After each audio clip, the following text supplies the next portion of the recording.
अनुराधा वैदिक एस्ट्रोलॉजी में आप सबका अभिनंदन। आज हम बात करेंगे पुष्कर नवांश पे।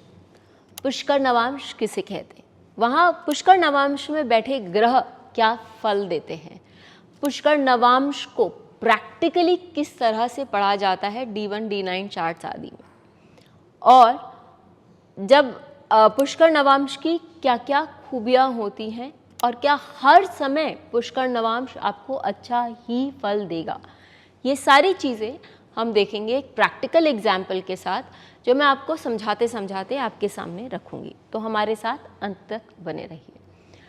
लेकिन उससे पहले आप सबका धन्यवाद कि आपने हमारे YouTube और Spotify चैनल्स को लाइक शेयर सब्सक्राइब किया।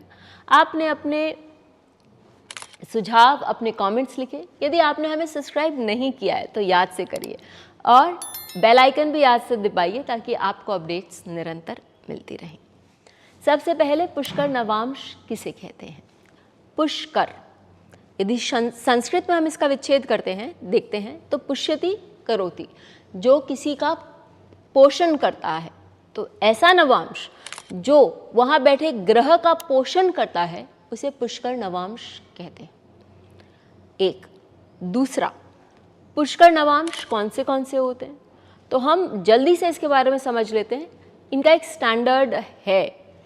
सबसे पहले तो पुष्कर नवांश जो शनि, मंगल और सूर्य, इनकी राशियों में नहीं आते, क्रूर ग्रह की राशियों में नहीं आते, D9 में।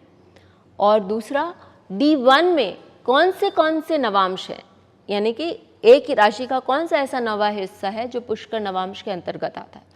तो हम तत्व से इसकी जानकारी जल्दी देख लेते हैं। जब आप अग्नि तत्व लेते हैं तो अग्नि तत्व के सप्तम और नवम नवांश जो होते हैं वो पुष्कर नवांश के अंतर्गत आते हैं। पृथ्वी तत्व के तीसरे और पंचम, ये जो नवांश है ये पुष्कर नवांश के अंतर्गत आते हैं। वायु तत्व के सप्तम, षष्टम और अष्टम, ये जो नवांश है ये पुष्कर नवांश के अंतर्गत आते हैं। और जब हम जल तत्व लेते हैं तो उसमें प्रथम और तृतीय, ये पुष्कर नवांश के अंतर्गत आते हैं। तो हर राशि में दो दो नवांश होते हैं, टोटल में 24 नवांश होते हैं जो कि पुष्कर नवांश जिन्हें कहते हैं। अब पुष्कर नवांश से क्या क्या मिल सकता है।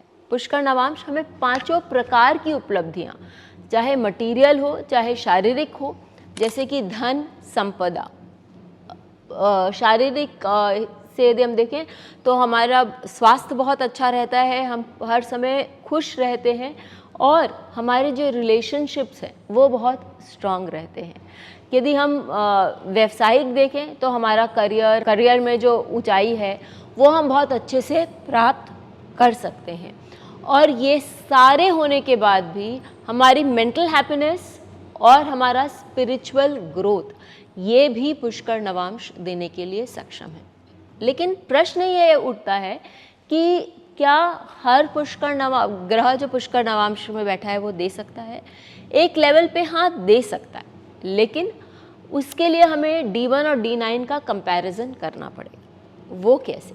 ध्रुव नाड़ी में एक सूत्र आता है, वो बहुत स्ट्रॉन्ग सूत्र है, और उसे हमें जितने डिविजनल चार्ट्स पे मैंने लगाया है, जैसा मैंने देखा है, मुझे ये समझ में आया है कि वो बहुत स्ट्रांगली काम करता है। वो D1 D9 का कंपैरिजन हो या D1 D10 का कंपैरिजन हो, D1 D3 का कंपैरिजन हो, कोई भी कंपैरिजन हो, इट वर्क्स लाइक मैजिक। तो चलिए अभी हम इसको पुष्कर नवांश के साथ काम मिलाते हैं। ध्रुव नाड़ी का ये जो प्रिंसिपल है वो बोलता है कि आप पहले वो ग्रह, उस ग्रह को उठाइए, और इसका बहुत बड़ा एक्सटेंशन है, शायद हम इस पर एक वीडियो भी कभी बनाएं, लेकिन अभी हम खाली ग्रहों के साथ बात कर रहे हैं। तो हमने एक ग्रह लिया कि वो पुष्कर नवांश में कहाँ बैठा हुआ है, और उस ग्रह को हमने D9 में प्लेस किया। D9 में प्लेसमेंट हमने देख लिया कि भाई ये फलाने राशि में बैठा हुआ है, वहाँ से हमने उसको वापस लिया और D9 में जिस राशि में बैठा था D1 चार्ट में हम वहीं उसको प्लेस करते थे। इसके बाद हम देखेंगे कि भाई D1 में हमने उसको प्लेस किया है तो वो D1 में कहाँ प्लेस्ड है विद रिस्पेक्ट टू लग्न, लग्न से वो कितनी दूरी पे, 6, 8, 12 में है तो पूरा खेल खराब। और ये यदि केंद्र त्रिकोण में बैठ गया या द्वितीय भाव एकादश भाव में बैठ गया D1 के लग्न से, तो वो बहुत अच्छे रिजल्ट्स दे सकता है। ये मैं आपको उदाहरण से समझा रही हूँ। विवेकानंद जी का मैंने चार्ट लिया है। विवेकानंद जी के चार्ट में मैं केवल 2 प्लैनेट्स ले रही हूँ, सूर्य और शुक्र।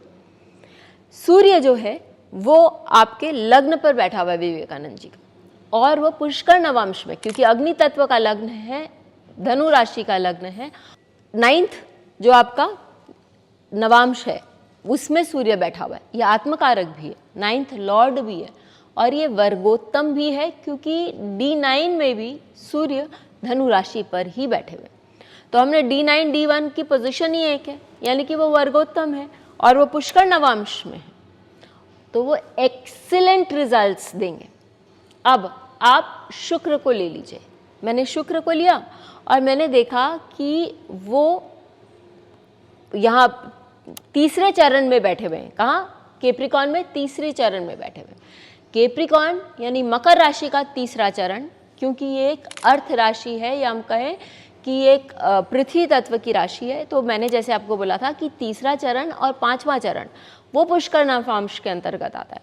तो मैंने उसको तीसरे चरण से निकाला और देखा D9 का इसका प्लेसमेंट क्या है। D9 में वो आपके मीन राशि में जाता है।